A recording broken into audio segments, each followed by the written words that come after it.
जय श्री राम। श्री रामायण बालकांड।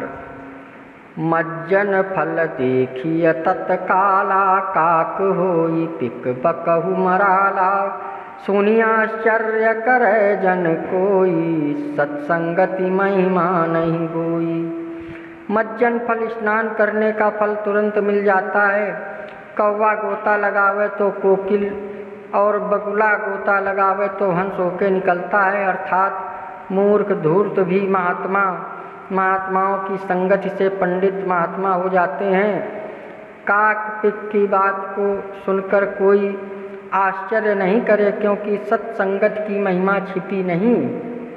वाल्मीकि नारद घट योनि, निज निज मुखन कही निज होनी। जलचर थलचर नभचर नाना, जे जड़ चेतन जीव जहाना। वाल्मीकि नारद अगस्त जी ने अपने मुंह से अपनी अपनी होनी कही है। जलचर जल में फिरने हारे, थलचर पृथ्वी में फिरने हारे, और पक्षी आदि जो जड़ और चेतन जहान में जीव हैं। मति की रति गति भूति भलाई, जब जहि यतन जहाँ जेई पाई। सो जानब सत्संग प्रभाऊ, लोकऊ वेद नानऊ पाऊ। मति बुद्धि कीर्ति बड़ाई, गति भूति ऐश्वर्य और भलाई, जब जिसने जहाँ पाई है सत्संगत से ही पाई है। सोई पुरुष सत्संगत का प्रभाव जानता है, किया होता है। मनुष्य के सुधार को शास्त्र लोक वेद और उपाय नहीं है।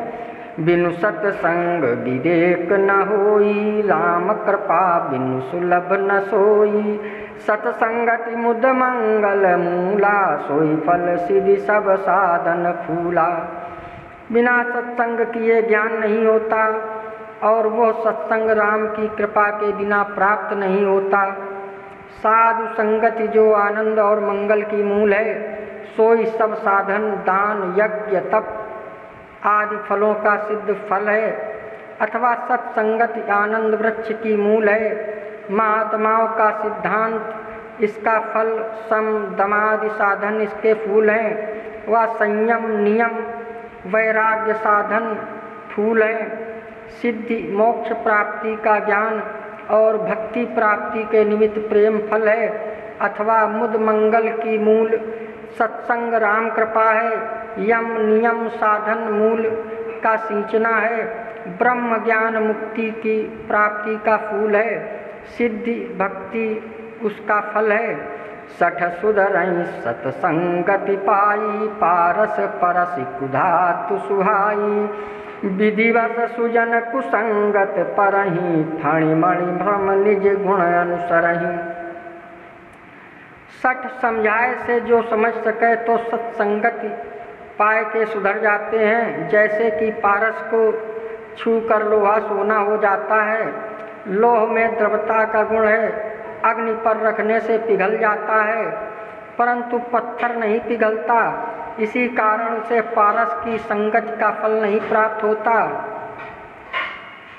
ऐसे ही सठ मूर्ख जानो, जो समझाए से ना समझे वो मूर्ख जैसा कहा है। मूर्ख हृदय न चेत, जो गुरु मिलहि विरंचि सत।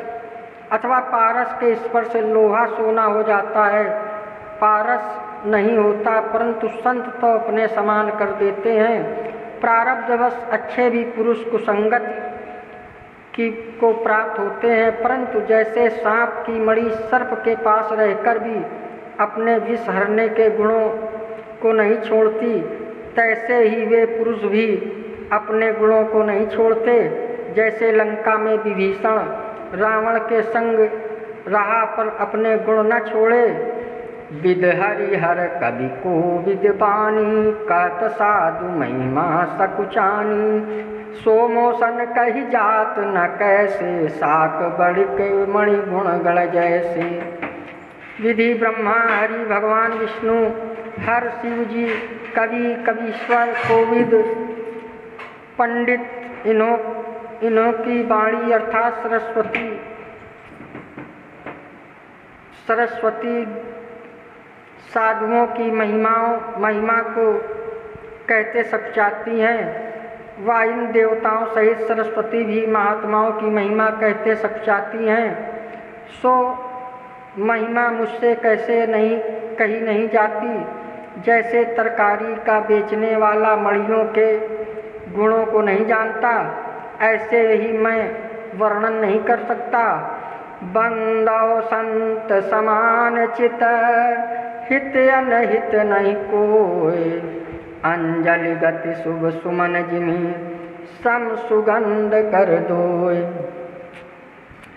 संत महात्माओं का समान चित्त है और हित अनहित जिनके कोई नहीं है, ऐसे साधुओं की वंदना करता हूँ। जैसे अंजलि में पुष्प लेने से दोनों हाथों में पुष्प बराबर सुगंध कर देते हैं, वाम दक्षिण का विवेक नहीं करते। वह जिस हाथ ने तोड़ा है उस पर क्रुद्ध हो सुगंध नहीं देते, या नहीं दे किंतु देते ही हैं। ऐसा ही स्वभाव संतों का है।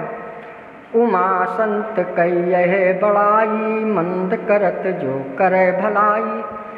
संत सरल चित जगत हित, जान स्वभाव सने। बाल विनय सुन कर कृपा, राम चरण रति देव। जगत का भला करने में महात्माओं का सदा सरल चित रहता है। उनका स्वभाव स्नेह जानकर कहता हूँ कि मुझ बालक की विनती सुनकर राम के चरणों में प्रीति दो, अथवा मेरा स्वभाव स्नेह जानकर हरि चरण में प्रीति दो। संतों की बड़ाई कर अब खलों का कर्तव्य ब्याज स्तुति दिखाते हैं, ब्याज से स्तुति दिखाते हैं। श्री राम जय राम जय जय राम, श्री राम जय राम जय जय राम, जय श्री राम।